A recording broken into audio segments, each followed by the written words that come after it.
your side handled pressure not only from the start of the game, but on the back foot, but also when the whips were cracking in that last quarter? I thought they handled it really well. Considering there was a lot of pressure coming in, massive stage, and then to start the way we did, the pressure went through the roof. So, I guess to reset the way we did, to the maturity our boys showed, led by Dorse at quarter time, to be able to bring the game back to even keel at half time, I thought was another way to win, another way in what was a finals atmosphere, and our opposition were at final standard. They had all the momentum, they had the energy. It's how they play. They're a very, very good side, especially when they get things on their terms, and thank goodness the quarter time siren blew. You've talked a lot about momentum swings and being better at absorbing them, which clearly this year you have, but that was a whole other test tonight. Quarter time siren helps you, but what were the other keys to getting things back in your direction?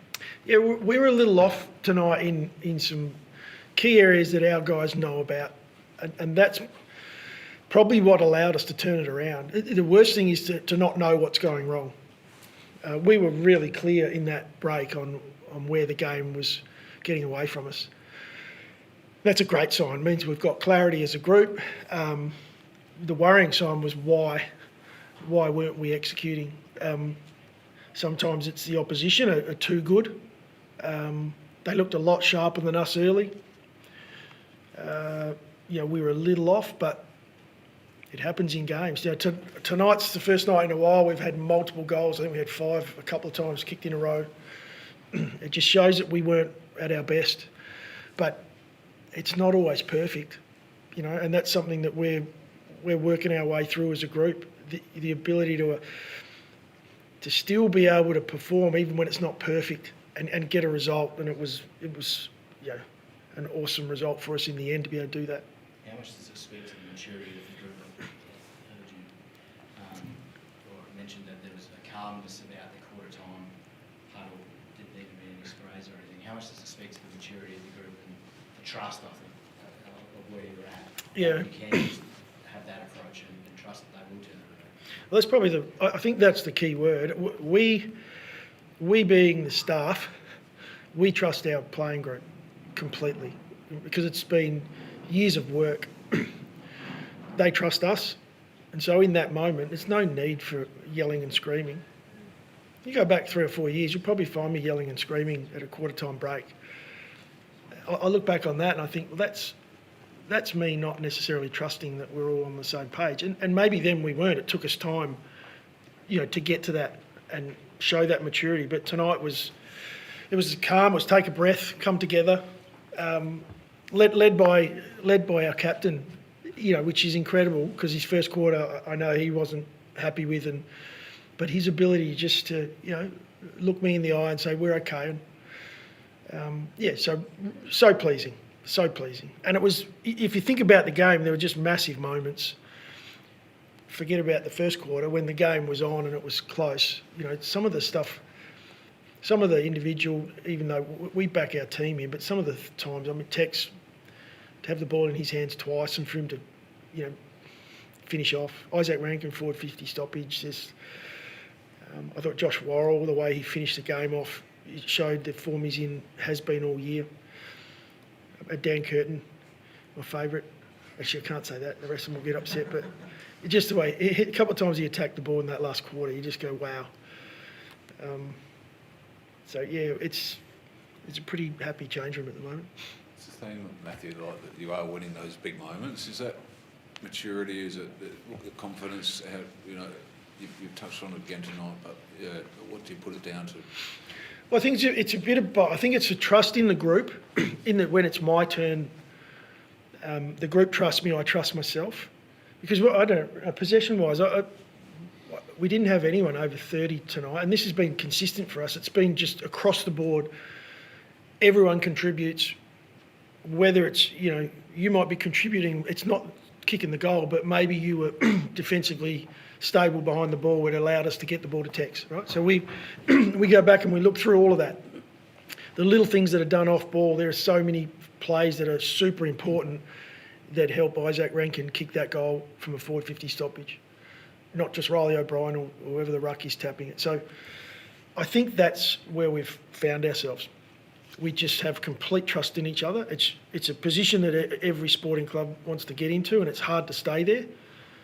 We're doing whatever we can to try and stay there. Tonight at quarter time, we came together and said, hey, we've lost our way a bit here. But we're able to turn it in time. You obviously get the experience of big games in showdowns, but tonight felt different. It was 50,000, it was ridiculously loud. At times it felt like the players couldn't really hear whistles and communicating was hard. How much of it is a good preparation is that for a finals campaign where maybe you've got to find that composure where it's pretty difficult? Yeah, I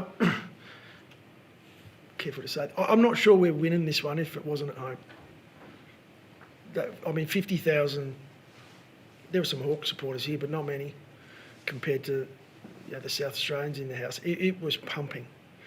And that brings energy and has done all year. Our supporters have been huge this year for us. But to have 50, and I mentioned the word, it was finals-like atmosphere and finals-like footy. And that's the greatest part about the lesson we just received. We played a team that is fighting to do that with us, and showed us if we're a little bit off what finals footy looks like. And so we come away from this one a fantastic lesson, and we still won. You've done so well at keeping the players' eyes one game at a time, but you mentioned the pressure of this big game. Do you think maybe that could have been just a little bit behind it, the expectation, the big Friday night lunch, et cetera, and do you think that's what you need to gear up for September, to know that you've got to bring that best or it could fall over quickly?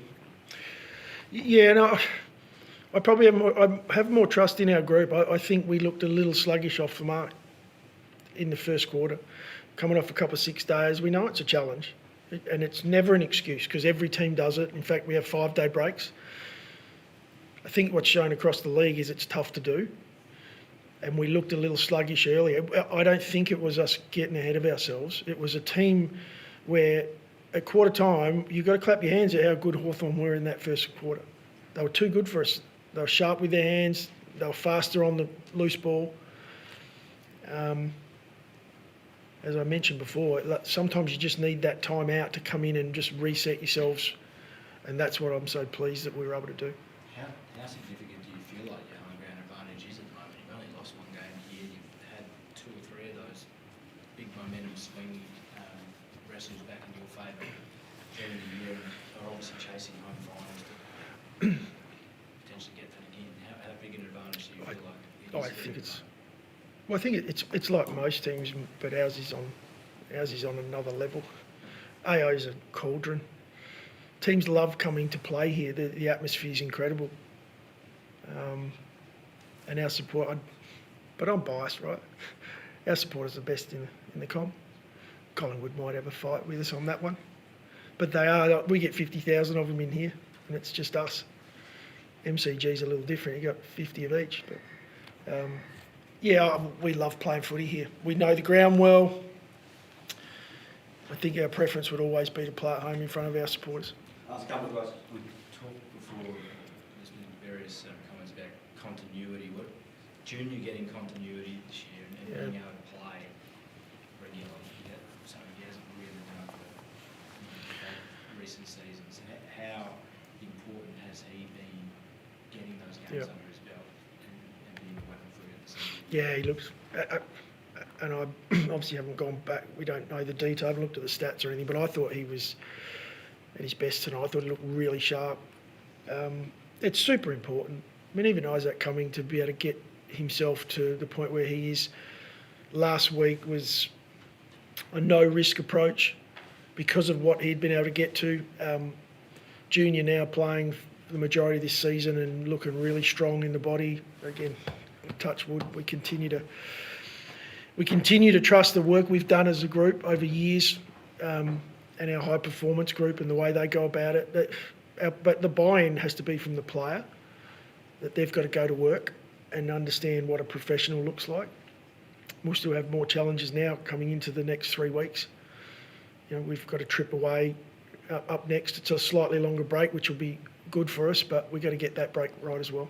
Is Isaac Ranken in the top 5, 10 players of the game? I mean, since Rochelle's gone out of the side, he's seen him play mostly forward, but then spends a fair bit of time in midfield later on and kicks those extraordinary goals in the last minute. Again, he's the X factor for you. Well, I believe he is, but there are so many good players in the league, and I don't want to be disrespectful because I'll watch games sometimes and go, oh, wow, Nick Dacos he's an extraordinary footballer, and Bontempelli last night, and there are so many good players, but Isaac Ranken sits right up there with all of those guys as far as I'm concerned. But again, that's our boys, right? I'm a bit biased when it comes to our players. Did you feel like Tex was kicking those goals just based on the moment, his history, everything? Never in doubt. Thanks, guys.